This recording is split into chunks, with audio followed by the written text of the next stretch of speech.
Death Row to ADX Florence.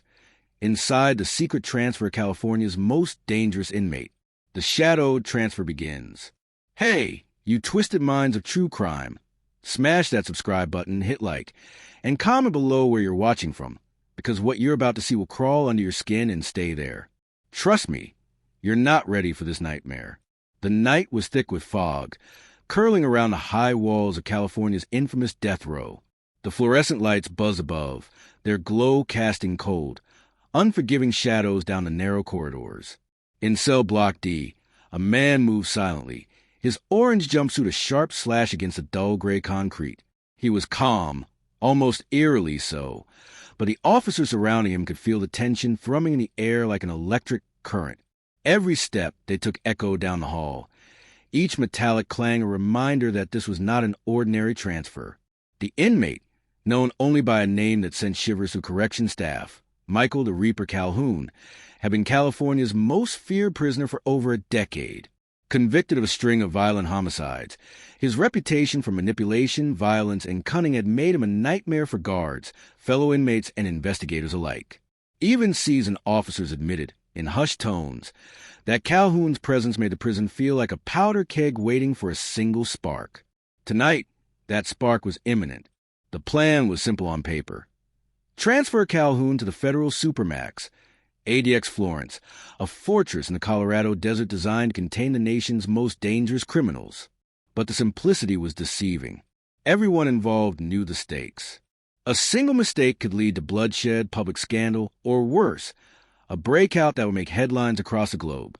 As the guards stepped closer, their black tactical gear gleaming under the harsh lights, Calhoun lifted his head, revealing eyes that gleamed with unnerving intelligence. His gaze swept the corridor, cataloging exits, guard positions, cameras, and even the faintest reflections in polished metal surfaces. It was a look that promised consequences, even in chains. Detective Jonathan Reyes, the federal investigator assigned to monitor the transfer, watched from the observation deck above. His experience told him that Calhoun's calm was a warning. "He's thinking," Reyes muttered, voice tight. "And thinking inmates like this, that's dangerous." The transport van waited beyond the secured gates, armored and reinforced. Engine idling, lights flashing faintly in the mist. It looked like a scene plucked from a dystopian film. Yet for Reyes and the team, this was all too real. As the guards herded Calhoun through the final corridor, a series of subtle but critical anomalies began to reveal themselves. Locks that clicked a second too late, surveillance monitors that flickered, and a shadow that didn't belong to anyone they could see. Calhoun smirked. He knew the tension wasn't just in the transfer. It was a knowledge that someone, somewhere, wanted him dead. Not by execution, not by prison violence, but by something more insidious. The first security breach was barely perceptible. A corrections officer noticed a missing latch on the secondary gate. It was minor, almost laughable. But in situations like this, minor often spelled disaster.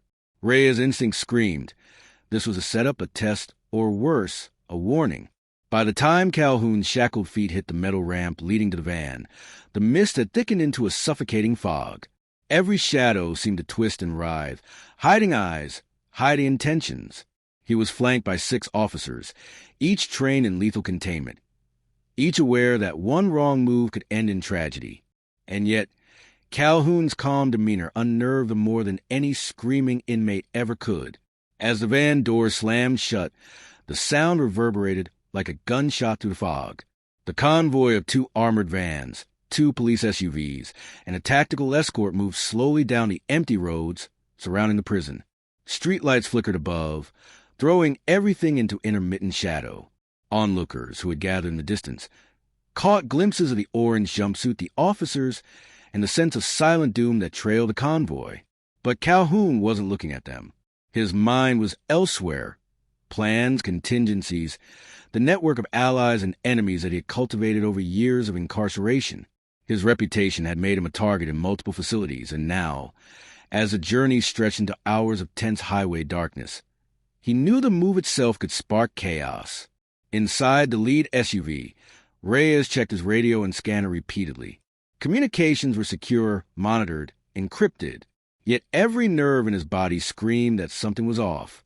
He couldn't see it, couldn't predict it, but the weight of dread pressed down with every mile closer to ADX Florence.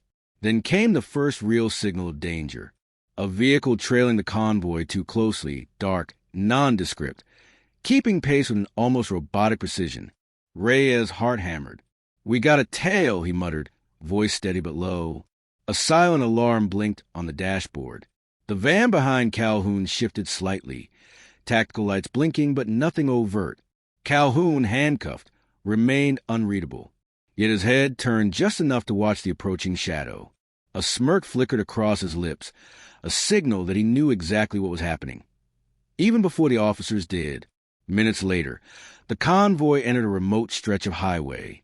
Fog rolled in heavier than before. The pursuit vehicle remained, hauntingly consistent, and a sense of impending confrontation wrapped itself around the transport.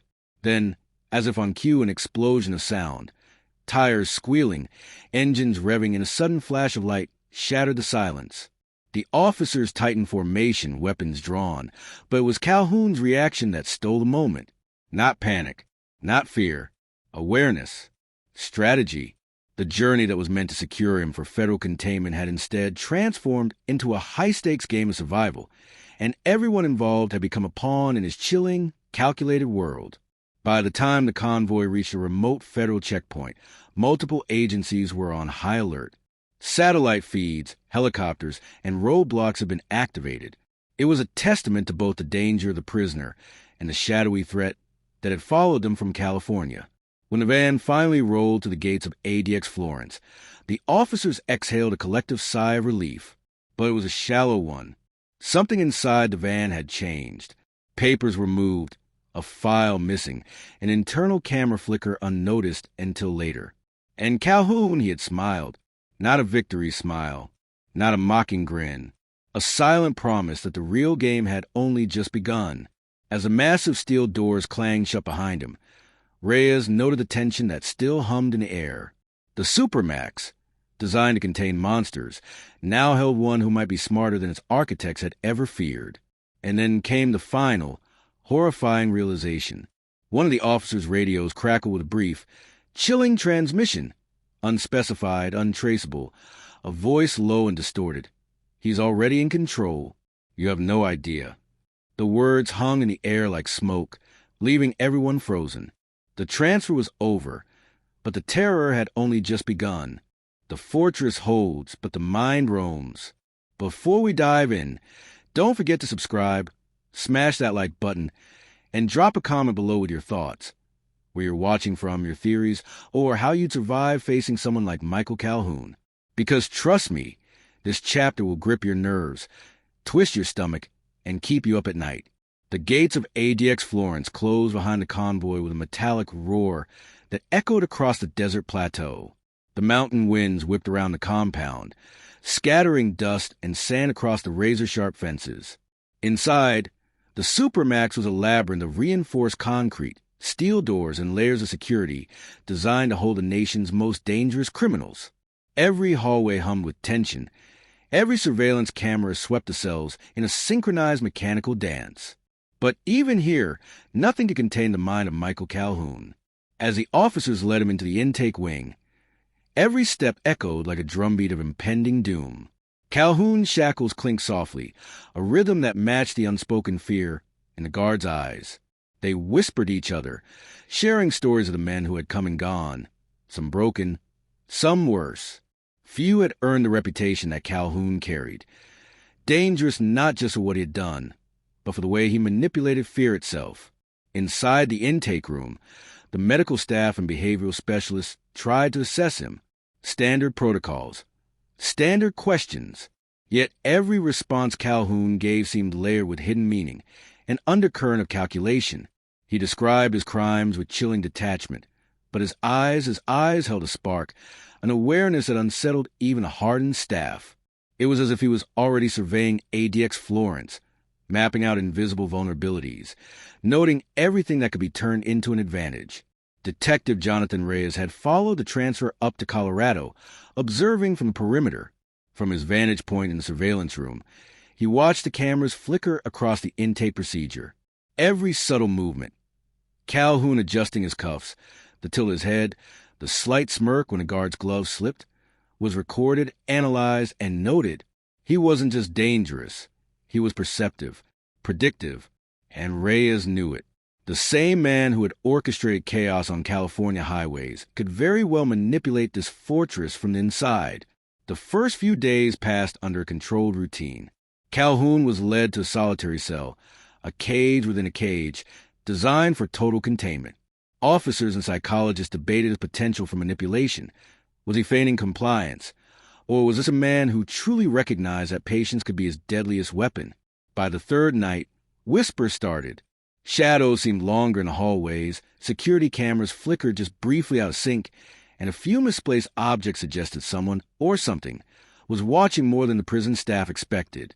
The internal monitoring team chalked it up to system glitches, yet the dread among guards was tangible.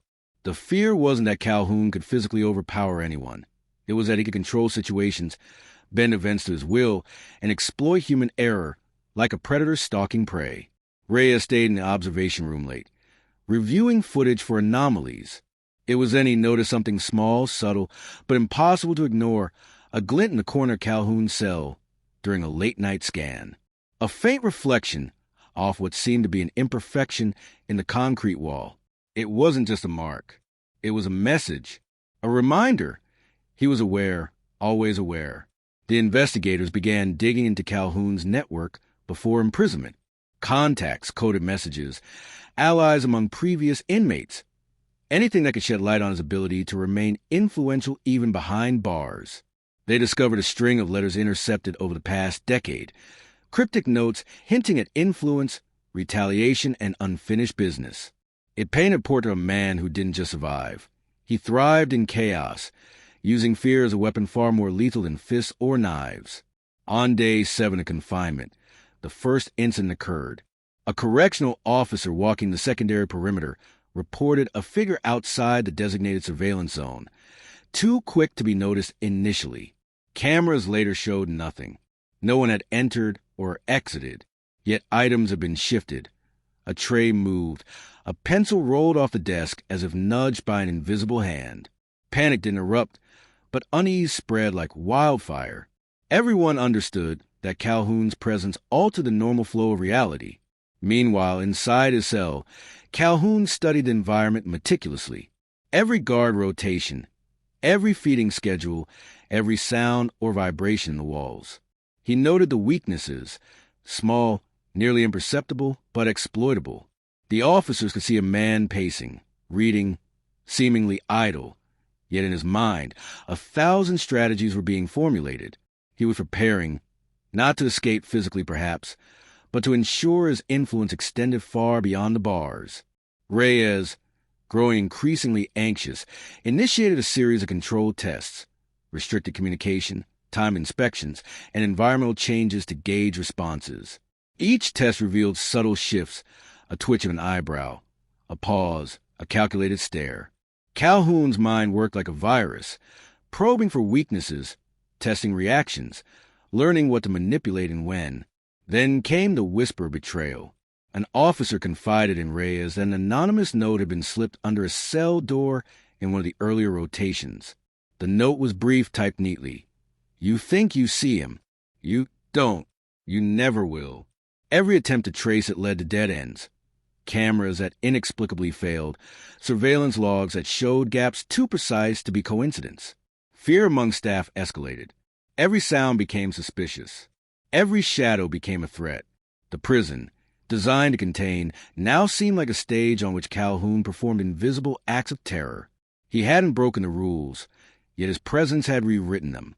A week later, Reyes received intelligence from federal counterparts. Intercepted communication hinted at external allies, perhaps former inmates or associates, who might attempt to destabilize operations surrounding Calhoun's transfer. Even inside the fortified walls of ADX Florence, the ripple effects of his arrival were being felt. High-profile threats, cryptic messages, and a lingering unease among personnel that defied logic. Reyes understood the grim reality. This transfer, meant to neutralize California's most dangerous inmate, had instead amplified his influence. The supermax had become a chessboard, and Calhoun, invisible yet omnipresent, was moving pieces in ways no one could predict. Every precaution they took felt like a step behind, every lockdown a reaction to a man already 3 moves ahead.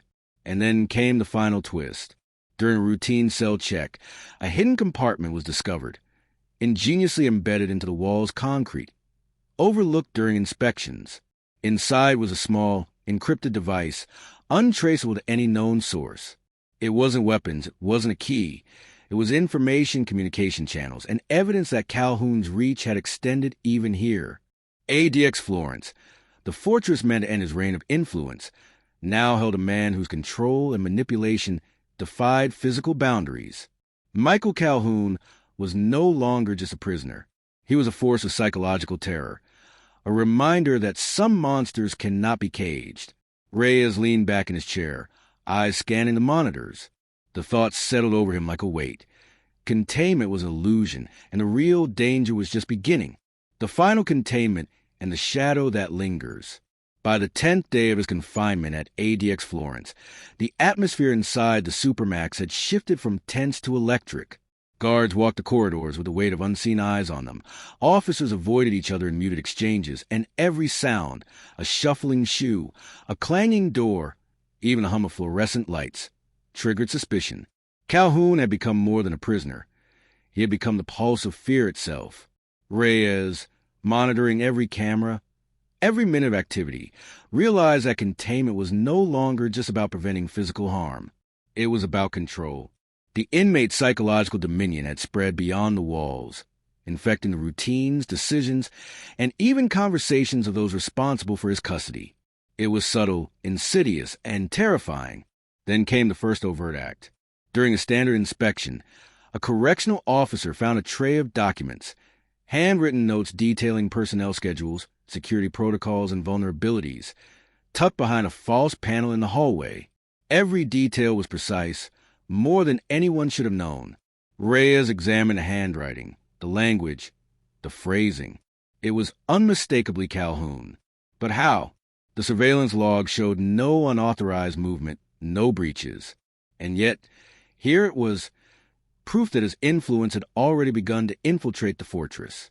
The administration initiated an unprecedented lockdown. Every cell, corridor, and room was secured. Teams of federal investigators, behavioral analysts, and elite security operatives descended upon ADX Florence. Yet, even under most extreme scrutiny, Calhoun remained eerily compliant, almost bored. He walked past cameras with deliberate slowness, smiled faintly at the officers inspecting him, and left subtle, invisible marks, an eyebrow raised, a tap of the finger, that hinted he knew something they didn't. As days passed, the tension mounted. Conversations in the control room turned to whispers. Strategies for monitoring him became layered, complicated, and exhausting. Every movement of staff was scrutinized, every interaction logged, yet every action seemed to feed into Calhoun's unseen plan. Reyes realized that no one had truly accounted for the reach of his mind. The most dangerous weapon he possessed was his ability to manipulate perception. It was on the 12th night that the pivotal event occurred. An officer, alone on the south wing, reported hearing a voice, soft, almost imperceptible, coming from the vents above. Cameras confirmed no one was there. The audio feed, when enhanced, captured fragments of words. Control illusion. They think they see me. A shiver ran down every spine listening. The words were unmistakably his. Calhoun had projected presence without moving, dominating the environment purely through psychological terror. The investigation intensified. Reyes coordinated a sweep of every vent, every conduit, every hidden corner of the supermax. Nothing, yet the fear lingered. Officers began reporting nightmares, subtle anxiety, and irrational doubts. The line between reality and manipulation blurred. ADX Florence, the ultimate containment facility, had become a theater of the mind, and Michael Calhoun was both director and predator. Then, an anonymous tip arrived from California authorities, relaying a shocking revelation. Calhoun had orchestrated communications with a network outside the prison before his transfer, encrypted, coded, and virtually untraceable. Plans for retaliation, influence over criminal enterprises, and even strategic manipulation of staff routines had been seeded long before he arrived in Colorado. Every precaution taken by the ADX seemed to confirm one horrifying truth. He was always 3 steps ahead. Reyes realized the final confrontation wouldn't be physical. It would be intellectual, psychological, and moral. The staff initiated a controlled exercise, introducing small variables in the environment, deliberate schedule changes, monitored interactions, and subtle distractions to gauge his response. The result was immediate. A barely perceptible smirk, a fleeting glance at a camera, and the understanding that he had already anticipated every action. By the 15th day, a critical discovery was made. During a routine cell inspection, engineers found a microcompartment cleverly embedded in the cell wall. Inside were encrypted drives, coded messages, and evidence that Calhoun had not only maintained communication with the outside world, but had embedded plans that could destabilize other institutions, target witnesses, and influence criminal networks for months, if not years. The weight of the discovery was crushing. He had been physically confined, but his reach remained global. The final step was a containment review, the strictest in ADX Florence's history. Calhoun was transferred to a new cell within the supermax, isolated from all previously established routines. Officers approached with trepidation, knowing that even a small misstep could trigger a mental or physical threat. As the door closed behind him, the fortress was silent. No whispers, no shadows, no glints in the walls. But the knowledge remained. The man inside was alive, calculating, and undefeated in the psychological arena. Reyes walked through the empty corridors, reflecting on the transfer. California had intended to neutralize a threat, yet they had inadvertently created a psychological legend. The prison held him physically, but the fear he inspired, the influence he exerted, and the chaos he could instigate remained untouchable. He had become a ghost, a shadow over the system, an invisible force no walls could contain. The chapter closed not with resolution, but with a haunting clarity. Containment is never absolute. Control is often illusory, and some criminals transcend the bars meant to confine them. Michael Calhoun was alive, confined, yet omnipresent, a reminder that the deadliest threats often exist in the mind, not the flesh. As the sun rose over Colorado Plateau, casting long shadows across ADX Florence, Reyes knew one truth. This was only the beginning. The supermax had won the physical battle, but the war of minds, influence, and fear was far from over. And somewhere in the stillness and quiet of the fortress, Calhoun sat alone, observing, calculating, and waiting, always 3 steps ahead. If you think this story was intense, you're not ready for what comes next. Hit subscribe, like, and comment below. Share where you're watching from and your thoughts on surviving the most dangerous mind in America. Michael Calhoun may be behind bars, but his shadow stretches far beyond, and the story isn't over.